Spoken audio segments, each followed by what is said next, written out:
As I stood in the doorway of the house I had once called home, I reflected on the monumental shifts that had shaped my life in recent times. Just moments ago, James, with a harshness I had grown unaccustomed to over our many years together, had finalized the narrative of our separation. The ownership of this house had been transferred to my parents. His pointed gesture for me to leave, underpinned by a barrage of insults that seemed to flow endlessly from his lips, sealed the reality of our impending divorce. His parents, who had been silent witnesses to the unfolding scene, offered him smiles that carried a disturbing cheerfulness, as if they supported his actions without a need for words. Yet, amidst this storm of dismissal, I found an unanticipated calm within myself.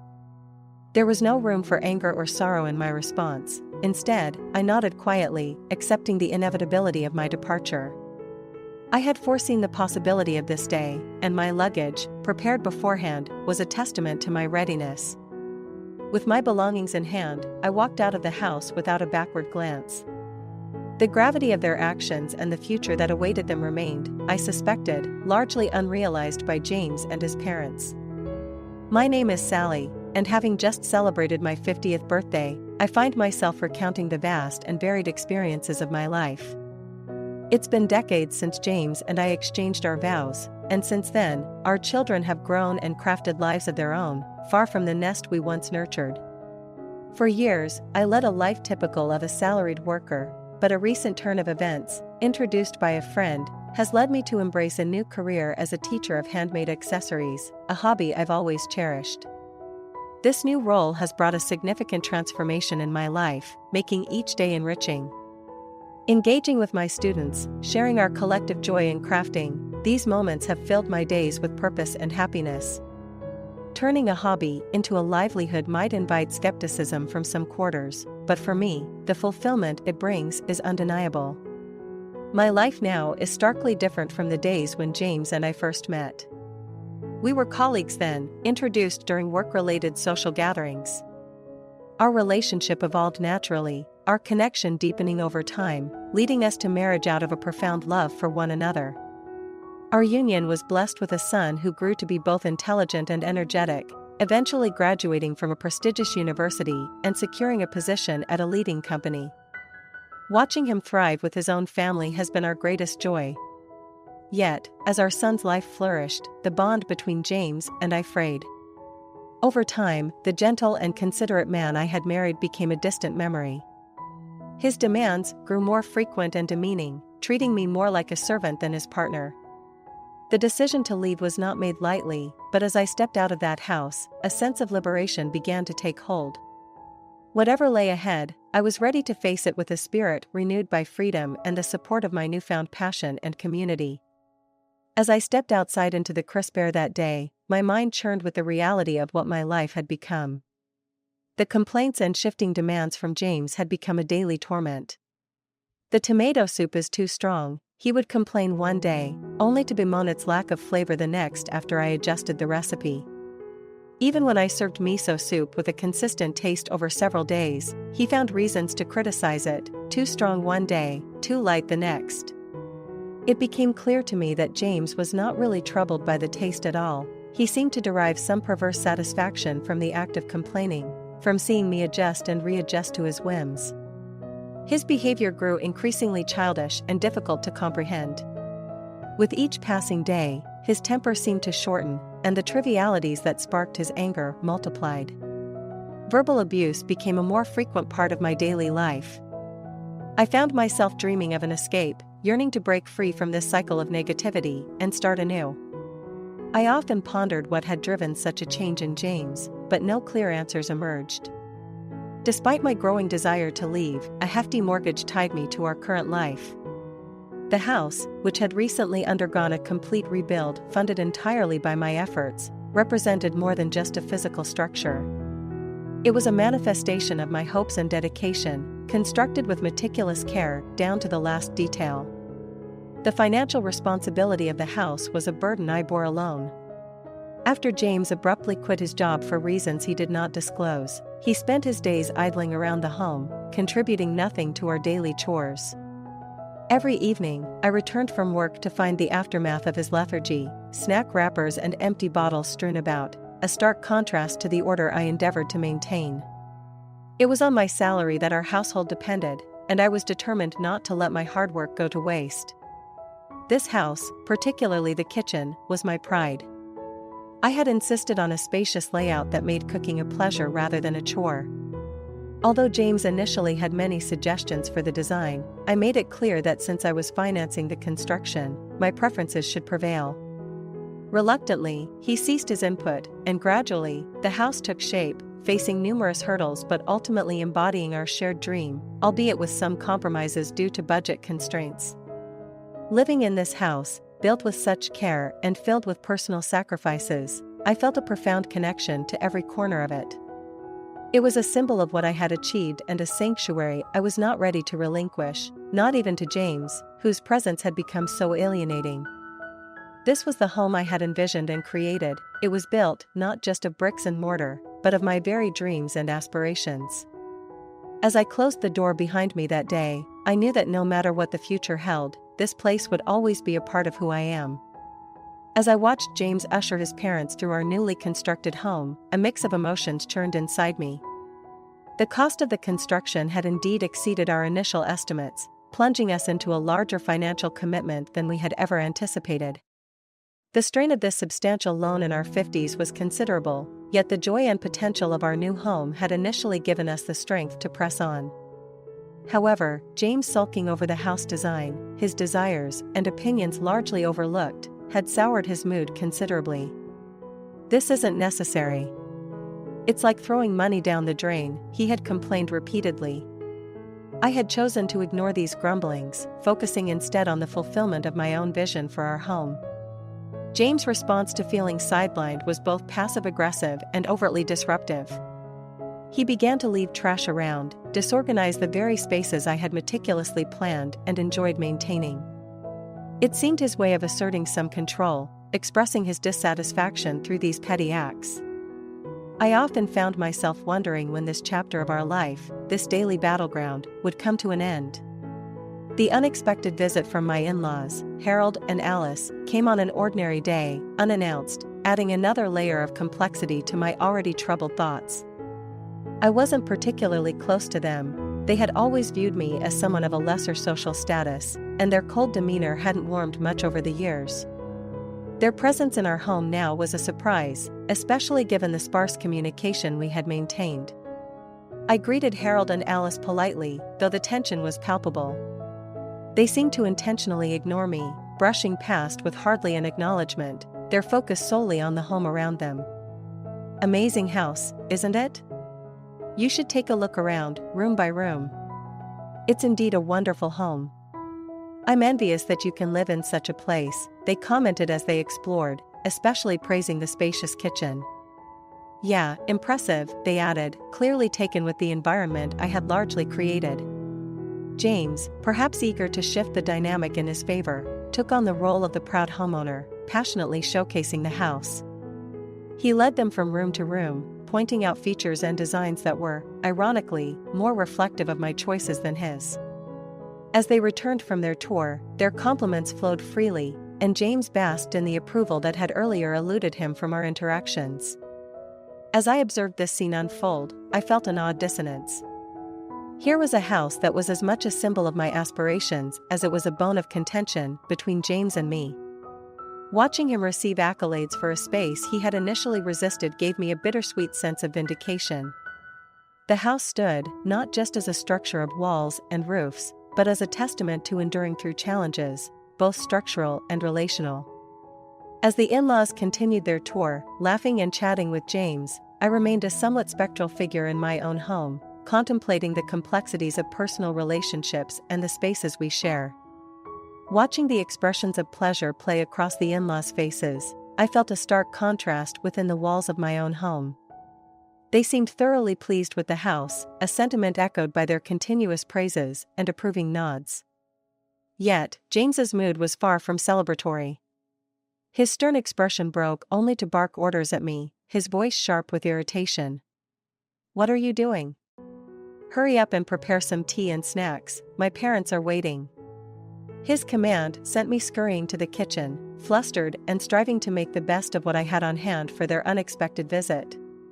Despite my efforts, the simple snacks I presented did not meet Harold and Alice's expectations. Harold's head tilted slightly as he remarked, "Is this the best hospitality you could provide, given that we were coming?" His words were cold, echoing his perpetual disappointment. It was a familiar critique, yet it stung anew in the presence of the home I had worked so hard to build and maintain. They ate quickly, their actions belying the dissatisfaction they voiced. Harold, perhaps trying to lighten the atmosphere, or simply to change the subject, commented appreciatively on the house again. "This is quite a nice house. It seems like a nice place to live." James seized the moment to extend an invitation, his tone almost too casual. "Dad, Mom, you're always welcome here. If you want, let's live together here." They barely acknowledged me as they considered his proposal, their focus entirely on James. Watching their figures retreat, a chasm widened between James and me, a gap filled with the cold remnants of our once warm relationship. James's invitation seemed to open a floodgate. Initially, Harold and Alice visited a few times a month. However, their visits quickly escalated in frequency, becoming a near-daily occurrence. With each visit, their critiques of me grew sharper, and James did nothing to curb them. "She never listens to what I say, honestly, it's annoying," James would complain, aligning himself with his parents against me. "Sally, what do you plan to do about making our son suffer so much?" they would ask, pinning blame where it was least due. Caught in this daily grind of criticism and feeling increasingly isolated in my own home, I struggled to find my voice. All I managed were murmured apologies, words that felt hollow and inadequate against the barrage of accusations. Their frequent visits during my absence only added to the strain. I would return home to find the remnants of their disregard for the space, cans of beer and empty bottles strewn about, spills staining the new rug, each mark a testament to their encroaching presence in our lives. This daily reality, marked by their criticisms and James's complicity, weighed heavily on me. The house that was meant to be a dream had slowly morphed into a battleground, where I stood increasingly alone. As I navigated this challenging dynamic, the joy that once filled these walls seemed like a distant memory, and I began to question what the future held for me in this home that no longer felt like mine.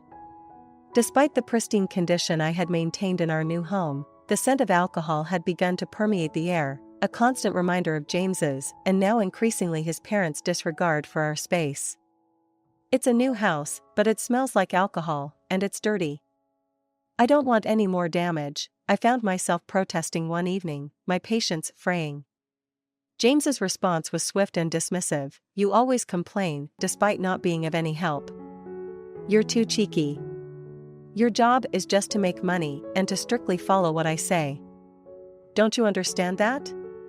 His words cut deep, especially since the funds for his indulgences were indeed coming from my hard work. The realization that James had not only been squandering money on alcohol but had also ventured into gambling filled me with dread. Each time I discovered betting slips hidden around the living room, my anxiety grew. I tried to confront him about the dangers and financial strain his gambling was causing, but my pleas seemed to fall on deaf ears. Our already precarious economic situation was only exacerbated by his gambling losses. The thought that the money I had earned through such effort was being wasted in this manner was unbearable. It had been almost a month since the in-laws began their frequent visits, cleverly timed to coincide with my absences. Each day, I grew more desperate for a way out of this increasingly toxic environment. One afternoon, having finished my work earlier than usual, I returned home to find the in-laws comfortably settled in, as if it were their own. Surprised and somewhat incensed, I couldn't help but raise my voice. "What are you doing here?" They looked up at me briefly, before clicking their tongues in displeasure, their expressions conveying that my presence was more of an annoyance than a welcome. The realization hit me hard. This house, which was supposed to be my sanctuary, had become a stage for their continuous intrusions. The stress from dealing with James's deteriorating behavior and his parents' constant interference was mounting. Everyone has their breaking point, and I felt mine rapidly approaching. However, amidst the emotional turmoil, I knew that simply reacting wouldn't solve anything. It was essential to strategize, to formulate a plan. As I mulled over my options, the in-laws made another unexpected visit. "Hello, this is unusual. You usually avoid coming when I am here. What's different today?" I greeted them, my tone laced with sarcasm. "We didn't choose the time to come when you are here. It just happened," they replied, unaffected by my discomfort, their familiar snarky attitude making me internally sigh. Yet, their words and actions solidified my resolve. It was clear that any change to my circumstances would have to be initiated by me. With each day, the necessity of a well-thought-out plan became more apparent. I needed to regain control of my life and home, to restore the peace that had been so rudely disrupted. As I faced the disdainful attitudes and challenging dynamics within my own walls, I prepared to make decisive moves that would reclaim the sanctuary I once cherished.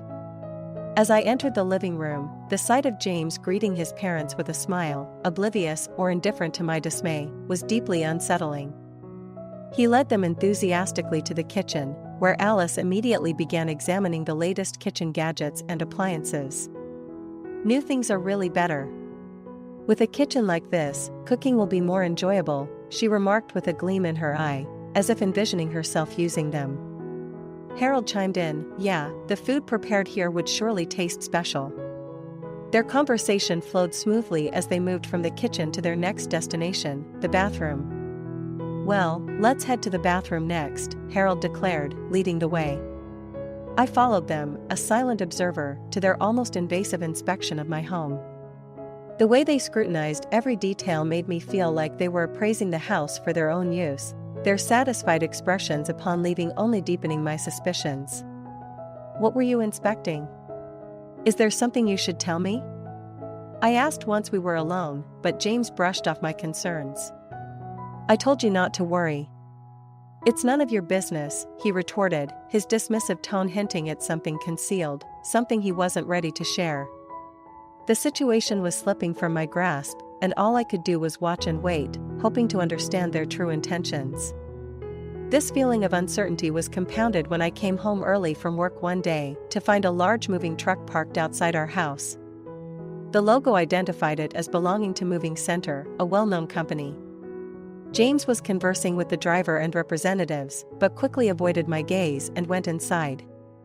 Moments later, my in-laws arrived, their timely presence unsettling. "Oh, Sally, you're back early.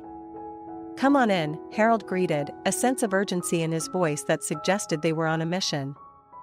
As I stepped inside, the atmosphere was thick with anticipation, and I could feel the hurried gazes of my in-laws pushing me forward. With each step, my heart sank, the interior I had cherished was transforming before my eyes. My favorite desk and shelves were gone, without a trace, and in their place stood the dated furniture of my in-laws, arrogantly claiming space as if this had always been their home. Sitting down on the sofa, the three of them surrounded me, their faces smirking with a sense of victory. It was clear now, they had planned this takeover meticulously, exploiting James's estrangement from me to embed themselves into the fabric of our home. As I looked around at the usurped setting, the familiar became foreign, the intrusion a palpable force. I was surrounded, not just by the walls of what was once my sanctuary, but by the looming presence of those who had no regard for the life I had built here. The challenge before me was immense, but resignation was not an option. I needed to reclaim my home, to stand firm against the encroachment that threatened to erase my very existence within these walls. As the reality of the situation began to crystallize, I stood facing James and his parents, their smug smiles revealing more than words could. "Listen carefully, there's something I need to tell you," James began, his voice laden with a seriousness that instantly put me on alert. Despite my inner turmoil, I maintained a facade of calmness. He sighed deeply, the troubled look in his eyes not enough to mask the intention behind his words. "The truth is, I've sold this house to my parents, and I can't imagine living here together anymore. I think we should get a divorce," he stated bluntly. Harold and Alice, standing beside him, nodded in agreement, sending stern glances my way. It was clear there was a unified front against me, an unspoken understanding that left me isolated and targeted within my own home. Their behavior and James's announcement were part of a well-orchestrated plan to sideline me and claim the house for themselves. Despite the shock of the moment, I felt an eerie sense of preparedness wash over me. As if moved by a script I had subconsciously written, I promptly signed the divorce papers that James produced. With a steady hand, I removed my wedding ring, placed it on the table, and declared my intention to leave the house. The expressions of shock on their faces as I walked away carried with them a twisted sense of satisfaction for me.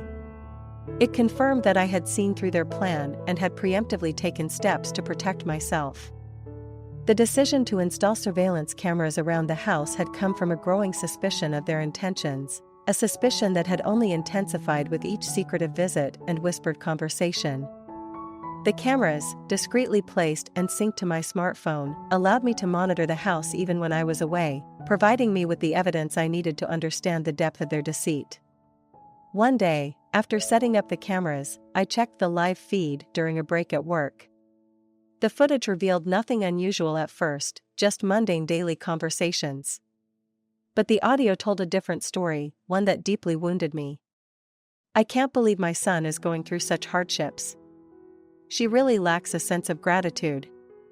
It's awful how she's making James suffer so much," they said, completely disregarding the truth that it was I who financially supported our household. This realization fueled a mixture of sorrow and anger within me. The idea that they could so easily rewrite the narrative of our lives to paint me as the villain was infuriating. But as I continued to watch, the footage revealed even more. A particularly joyful discussion caught my attention one day. Curious, I enhanced the audio and listened intently. They were discussing the sale of the house, something James seemed to consider seriously. At first, I thought it might have been a passing comment, but it became evident that this had been a topic of several discussions. James and his parents were not just considering it, they were actively planning it, discussing it with enthusiasm and passion. This revelation, while shocking, was the final piece I needed to sever my ties with a situation that had become untenable. As I walked away from the house for the last time, I knew that my new life was beginning, a life where I could finally seek peace away from the deceit and manipulation that had clouded my days. Standing at my new doorstep, with James and his in-laws before me, I felt a pang of intrusion into the peace I had just begun to enjoy. The audacity of their unannounced visit was compounded by the document they thrust in front of me. "What is this? You've changed the name on the house loan without permission. Why are you so surprised?" James's voice held a mix of accusation and disbelief. I took a deep breath, steadying myself against the wave of frustration that threatened to rise. "I no longer live in that house, and we're not family anymore," I replied with a firmness that I hoped conveyed my resolve. "Even so, this is so sudden," James countered, his face a mixture of confusion and concern. Their shock was palpable. Evidently, they had only just received the documents notifying them of the change in the loan name. "We're currently unemployed.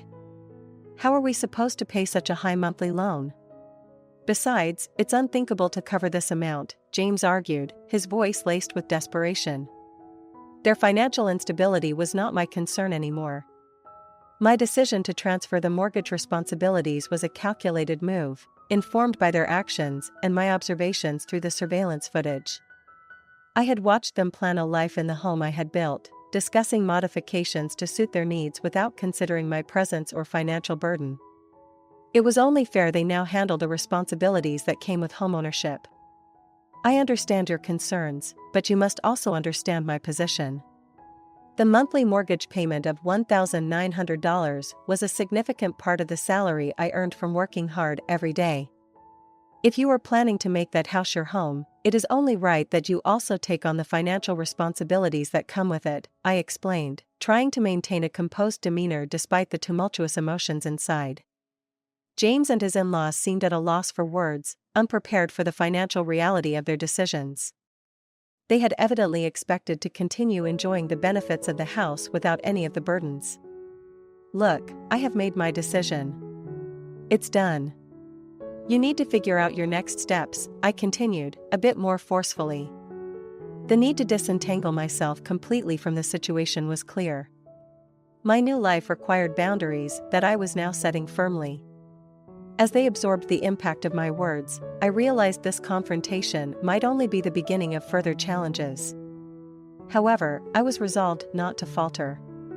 Freed from the troublesome relationship with James and his family, I had moved on, and it was crucial for my well-being to maintain this distance. Returning to the comfort of my new home, I felt a renewed sense of determination. Starting anew had its challenges, but I was ready to face them head-on, fortified by the knowledge that I had taken the necessary steps to protect my interests and start fresh. The unexpected visit had reaffirmed my decision. It was time to truly begin anew, without the shadows of the past darkening the threshold of my future. Facing James and his parents in my new doorway, their despair was palpable, but so was the manipulation woven through their pleas. As they cited their meager pensions and lamented their financial plight, James's agreement with them only reinforced their collective denial of responsibility. Their luxurious expectations when building the house had indeed stretched the finances, but it was their choice, and their current predicament was a direct result of their actions, or lack thereof. They had lived carefreely, and now, faced with the realities of their choices, they were looking for any way to shift the burden back onto me. James, his face contorted with anger, crumpled the document I had provided about the loan transfer. "Don't forget, we won't pay this amount, absolutely not," he shouted, throwing the papers to the floor in a dramatic display of defiance. "See, this issue isn't just about monthly payments.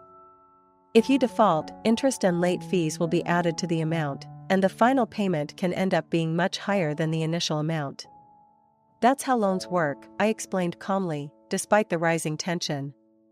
Many people set up proper repayment plans to avoid defaulting. You may not realize it in daily life, but in reality, the risks of defaulting are significant. James, initially skeptical, pulled out his smartphone to look up the information himself. After a few moments of searching, his expression morphed into one of shock and distress.